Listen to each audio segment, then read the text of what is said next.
Bismillahirrahmanirrahim. Assalamualaikum warahmatullahi wabarakatuh. Alhamdulillah binikmatihi tatimmus shalihat. Wassalatu wassalamu ala nabiyyina khairil ibad nabiyina Muhammad wa ala alihi wa sahbihi wa man tabi'ahum bi ihsanin ila yaumil ma'ad. Amma ba'du, kaum muslimin yang dirahmati dan dimuliakan oleh Allah Subhanahu wa taala. Tak terasa kita sudah memasuki hari kesekian dalam bulan Ramadan, sehingga menyisakan beberapa hari lagi menuju hari kemenangan. Pergi lagi Ramadannya, datang lagi masih tahun depan. Nah, ini mungkin menjadi muhasabah juga bagi kita terkait dengan kemudian melaksanakan ibadah-ibadah, entah itu ibadah-ibadah yang wajib ataukah sunnah dalam bulan Ramadan ini, terutama apakah kita mulai bersegera. Maknanya apa?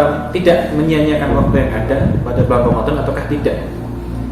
Karena memang kalau kita ibaratkan bulan Ramadan ini adalah suatu hal yang limited edition, yang mana datangnya itu hanya satu kali dalam satu tahun. Makanya kita diberi kesempatan satu bulan dari 12 bulan yang ada di dalam 10 tahun ini untuk kemudian mempergunakan sebaik-baiknya. Begitu juga dengan kehidupan kita diberikan waktu sekian tahun, misalnya ada kemudian diberi misalnya 10 tahun, 17 tahun, 20 tahun, 25 tahun, 40 tahun, 60 tahun, dan seterusnya. Ini waktu yang limited dari Allah SWT. Buat apa? Buat kita kemudian menjalani hidup di dunia ini. Kita sebagai seorang muslim tentunya sudah dan sama-sama memahami bahwa apa tujuan kemudian hidupnya seorang muslim di dunia ini adalah untuk kemudian beribadah kepada Allah Subhanahu wa taala. Maka pertanyaannya, apakah kemudian kita sudah bersegera melaksanakan atau kemudian sudah bersegera juga meninggalkan apa-apa yang kemudian Allah Subhanahu wa taala perintahkan? Kalau dalam perintah, kalau kemudian larangan, ya apakah kita sudah segera meninggalkan larangan tersebut atau tidak? Kalau misalnya kita melihat ke dalam ayat-ayat Al-Quran dan kemudian hadis-hadis Rasulullah SAW, banyak ayat maupun hadis yang menerangkan tentang ini. Misalnya kita merujuk ke dalam suatu ayat, ya. Bismillahirrahmanirrahim. Wasari'u ila maghfiratin min rabbikum wa jannatin 'arduha as-samawati wal ardh u'iddat lil muttaqin. Bismillahirrahmanirrahim. Wasari'u, dan bersegeralah kalian ila maghfiratin min rabbikum, kepada apa? Maghfirah, ampunan, min rabbikum, dari pemelihara kalian, itu dari Allah Subhanahu wa taala.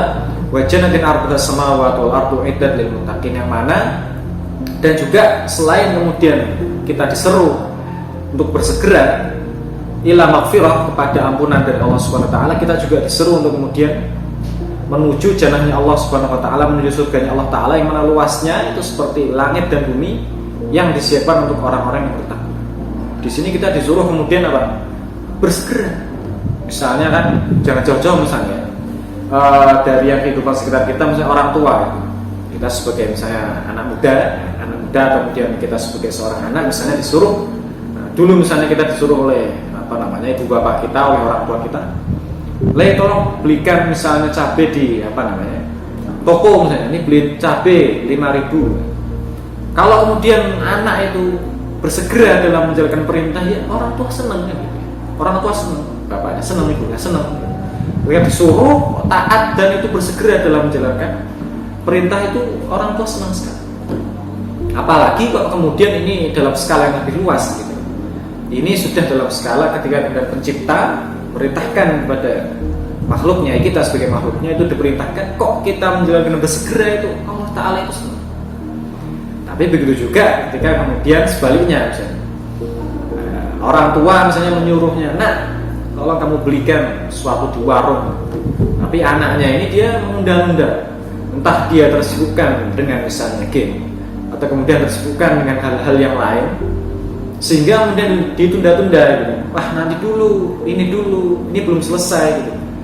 Ini juga orang tuanya yang muring-muring juga. Maka bisa difahami dari konsep yang sederhana seperti ini.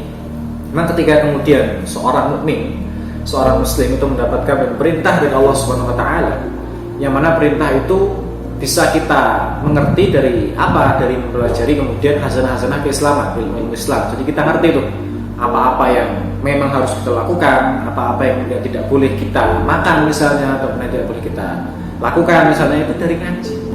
Dan apakah kemudian kita sudah bersegera menjalani itu? Nah, itu yang menjadi masalah bagi diri saya pribadi dan kaum muslimin secara keseluruhan untuk kemudian menjalani hari-hari ke depan seperti itu.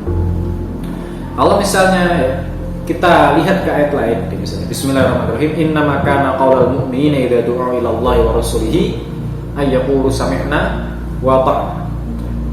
Dan tidaklah kemudian perkataannya kaum mukmin ketika kemudian diseru kepada perintahnya Allah Subhanahu wa taala juga perintahnya Rasulullah SAW. Nah, Allah Subhanahu wa taala berfirman dalam Al-Qur'an, innama kana qaulal mu'minina idza du'u ila Allahi wa rasulihi liyahkuma bainahum ay yaqulu sami'na wa ata'na. Dan sungguhnya tiada lain perkataannya orang-orang yang mukmin apabila kemudian mereka itu diseru kepada apa? Kepada perintah Allah dan juga perintahnya Rasulullah SAW. Mereka itu mengatakannya apa? Mereka mengatakannya sami'na wa ata'na. Kami dengar dan kami taat. Bukan kok kemudian sami'na wa asaina, kami dengar dan kami bermaksiat, kami ingkar terhadap perintah itu, bukan. Jadi kalau seorang mukmin, ciri-ciri seorang mukmin itu kemudian ketika dia mendapatkan perintah Allah Subhanahu wa taala atau mendapatkan perintahnya Rasulullah SAW, ya dia taat. Pertama dia mendengar, kemudian dia taat. Seperti kemudian dalam hadis juga ya, as-sam'u wa ta'atu ala mar'il muslimin fima habba wa kariha ma lam yu'mar bi ma'siyatin. Fa idza umira bi ma'siyatin fala sam'a wa la ta'ata.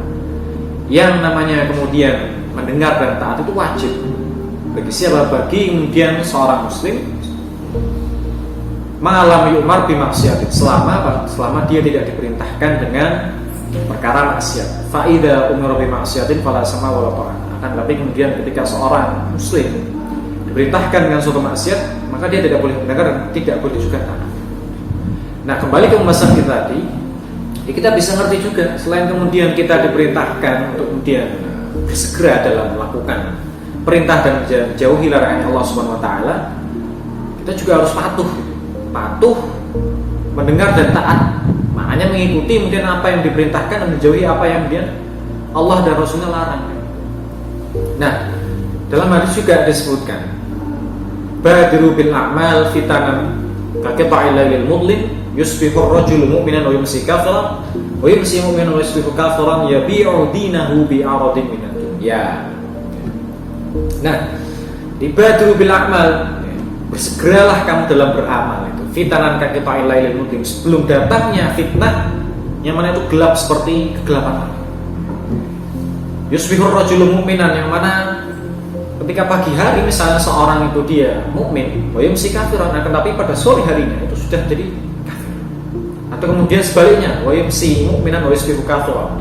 Bisa jadi kemudian dia pada sore harinya dia masih dalam keadaan mukmin, pagi harinya dia sudah dalam keadaan kafir. Kenapa? Ya bi'udinahu bi'adin minad dunya.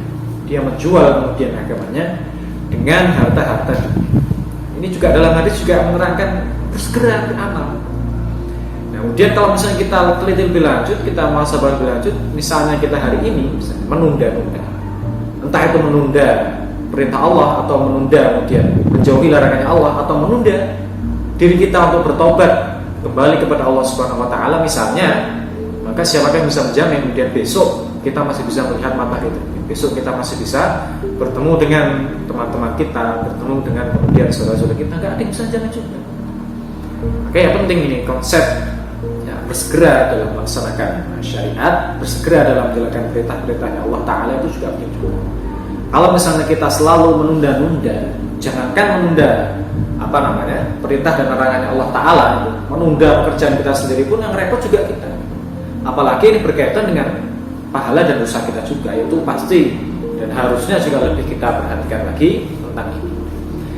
Nah, misalnya kalau kita lihat bagaimana kira-kira gambaran dari sahabat Nabi SAW dalam menjalankan syariat itu seperti apa. Misalnya kita lihat dalam hadis ya, yarhamullahu nisa'al muhajiratil ula idza anzalallah wal yadribna bi khumurihinna ala juyubihin syaqaqna murutahunna fahtamarna bihi.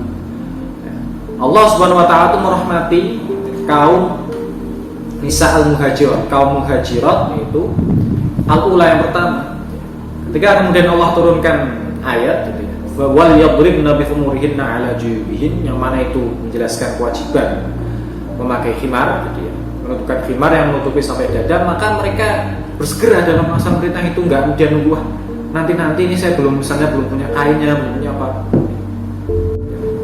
Nah, ketika kemudian mendapatkan perintah kemudian memakai khimar itu, syaqaq mamurabahuna wahtamar nabihina, mereka merobek apa kain sarung yang dipakai mereka, kemudian jadikan menutup kepala sampai segitunya untuk atau ingin bersegera dalam menjalankan syariat Allah Subhanahu wa taala.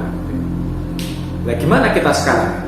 Nah, jangankan syariat, gitu. Jangankan kemudian perintah Allah, jangankan kemudian menjauhi dari larangan Allah. Kita diperintahkan oleh guru kita misalnya, atau kita diperintahkan oleh orang tua kita misalnya, kita tuh masih sering nunda-nunda. Ini maka menjadi muhasabah bagi diri kita semua. Yuk, masih ada waktu kemudian untuk berubah. Ayo kita kemudian berubah menjadi lebih baik dan lebih kemudian memperhatikan kira-kira kita masih gak ya sering nunda-nunda pekerjaan misalnya, sering nunda-nunda beribadah kepada Allah Subhanahu wa taala, sering nunda-nunda taubat misalnya, dan masih banyak lagi yang lain. Ada sebuah kisah bahwasanya ada seorang sahabatnya Nabi SAW bernama Hamdalah bin Abi Amir radhiyallahu taala anhu.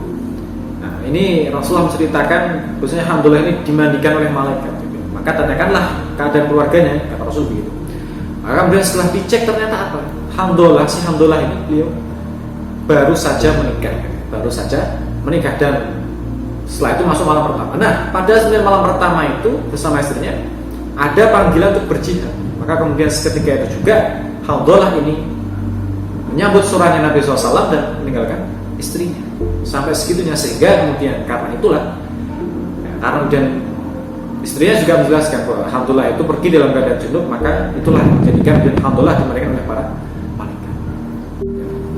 Nah, ketika kemudian mendapatkan perintah kemudian memakai khimar itu, syaqaq mamurabahuna wahtamar nabihina, mereka merobek apa kain sarung yang dipakai mereka, kemudian jadikan menutup kepala sampai segitunya untuk atau ingin bersegera dalam menjalankan syariat Allah Subhanahu wa taala. Nah, gimana kita sekarang? Nah, jangankan syariat, gitu. Jangankan kemudian perintah Allah, jangankan kemudian menjauhi dari larangan Allah. Kita diperintahkan oleh guru kita misalnya, atau kita diperintahkan oleh orang tua kita misalnya, kita tuh masih sering nunda-nunda. Ini maka menjadi muhasabah bagi diri kita semua. Yuk, masih ada waktu kemudian untuk berubah. Ayo kita kemudian berubah menjadi lebih baik dan lebih kemudian memperhatikan kira-kira kita masih gak ya sering nunda-nunda pekerjaan misalnya, sering nunda-nunda beribadah kepada Allah Subhanahu wa taala, sering nunda-nunda taubat misalnya, dan masih banyak lagi yang lain. Ada sebuah kisah bahwasanya ada seorang sahabatnya Nabi SAW bernama Hamdalah bin Abi Amir radhiyallahu taala anhu. Nah, ini Rasulullah menceritakan bahwasanya Hamdalah ini dimandikan oleh malaikat. Maka tanyakanlah keadaan keluarganya, kata Rasul begitu. Maka kemudian setelah dicek ternyata apa? Hamdalah ini beliau baru saja menikah dan setelah itu masuk malam pertama. Nah, pada 9 malam pertama itu bersama istrinya ada panggilan untuk berjihad. Maka kemudian seketika itu juga Hamdalah ini menyambut surahnya Nabi SAW dan meninggalkan istrinya sampai segitunya, sehingga kemudian karena itulah karena kemudian istrinya juga menjelaskan bahwa Hamdalah itu pergi dalam keadaan junub, maka itulah menjadikan Hamdalah dimandikan oleh para malaikat. Nah, ini segenap. Oke, nanti dikat aja Ibu, bisa kan? Nah, ini adalah sekelumit kisah tentang sahabat Nabi, misalnya tentang wanita muhajirin gitu ya, dan kemudian juga sahabat Hamdalah itu bagaimana mereka para sahabat radhiyallahu taala anhum itu bersegera dalam menjalankan syariatnya Allah Subhanahu wa taala. Ya, maka ini menjadi masalah bagi kita semua. Kira-kira kita bisa enggak bersegera dalam menjalankan syariat Allah Subhanahu wa taala? Nah, terkait dengan ini juga Imam Salamah bin Dinar itu pernah mengatakan begini, nahnu la nuridu an namut hatta natub wa la natub hatta namut. Imam Salamah bin Dinar pernah berkata, kita itu terkadang manusia itu tidak ingin mati, ya, tidak ingin kemudian meninggal dunia kecuali bahwasanya dia itu bertobat. Nah, tapi sayangnya banyakkan manusia itu tidak bertobat. Maknanya apa? Dia mati tapi juga belum bertobat juga. Maknanya kalau menunda-nunda bisa jadi kemudian kita akhirnya tidak mendapatkan apa yang sebenarnya kita inginkan. Karena apa? Ya nunda-nunda itu tadi. Nah maka selagi kemudian kita masih memiliki waktu di dunia ini, selagi masih kemudian memiliki sisa umur, ya maka yuk kita bermuhasabah lebih baik lagi. Terutama di bulan Ramadan ini kita jadikan poin, misalnya poin awal kita, poin titik berjalan kita awal untuk berubah menjadi yang lebih baik lagi. Kenapa? La'allakum tattaqun, kata Allah Subhanahu wa taala, agar kalian itu bertakwa. Apakah bertakwanya hanya di bulan Ramadan saja? Kan enggak juga. Bulan Ramadan sebagai pelatihan agar kemudian besoknya juga terbiasa untuk melakukan ketakwaan dan ibadah-ibadah kepada Allah Subhanahu wa taala. Demikian yang mungkin bisa kami sampaikan pada kesempatan kali ini, ya, kaum muslimin rahimahullah jami'an. Nah, ini adalah sekelumit kisah tentang sahabat Nabi, misalnya tentang wanita muhajirin gitu ya, dan kemudian juga sahabat, alhamdulillah, itu bagaimana mereka para sahabat radhiyallahu ta'ala anhum itu bersegera dalam menjalankan syariatnya Allah Subhanahu wa taala. Ya, maka ini menjadi masalah bagi kita semua. Kira-kira kita bisa enggak bersegera dalam menjalankan syariat Allah Subhanahu wa taala? Nah, terkait dengan ini juga, Imam Salamah bin Dinar itu pernah mengatakan begini, nahnu la nuridu an namut hatta natub wa la natub hatta namut. Imam Salamah bin Dinar pernah berkata, kita itu terkadang manusia itu tidak ingin mati, ya, tidak ingin kemudian meninggal dunia, kecuali bahwasanya dia itu bertobat. Nah, tapi sayangnya banyakkan manusia itu tidak bertobat, maknanya apa? Dia mati tapi juga belum bertobat juga. Makanya kalau menunda-nunda bisa jadi kemudian kita akhirnya tidak mendapatkan apa yang sebenarnya kita inginkan. Karena apa? Ya menunda-nunda itu tadi. Nah maka selagi kemudian kita masih memiliki waktu di dunia ini, selagi masih kemudian memiliki sisa umur, ya maka yuk kita bermuhasabah lebih baik lagi. Terutama di bulan Ramadan ini kita jadikan poin, misalnya poin awal kita, poin titik berjalan kita awal untuk berubah menjadi yang lebih baik lagi. Kenapa? La'allakum tattaqun, kata Allah Subhanahu wa taala, agar kalian itu bertakwa. Apakah bertakwanya hanya di bulan Ramadan saja? Kan enggak juga. Bulan Ramadan sebagai pelatihan agar kemudian besoknya juga terbiasa untuk melakukan ketakwaan dan ibadah-ibadah kepada Allah Subhanahu wa taala. Demikian yang mungkin bisa kami sampaikan pada kesempatan kali ini, ya, kaum muslimin rahimahullah jami'an.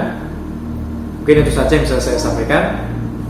Kurang dan lebihnya kami mohon maaf. Billahi taufiq wal hidayah. Panjang umur perjuangan dakwah Islam. Wassalamualaikum warahmatullahi wabarakatuh.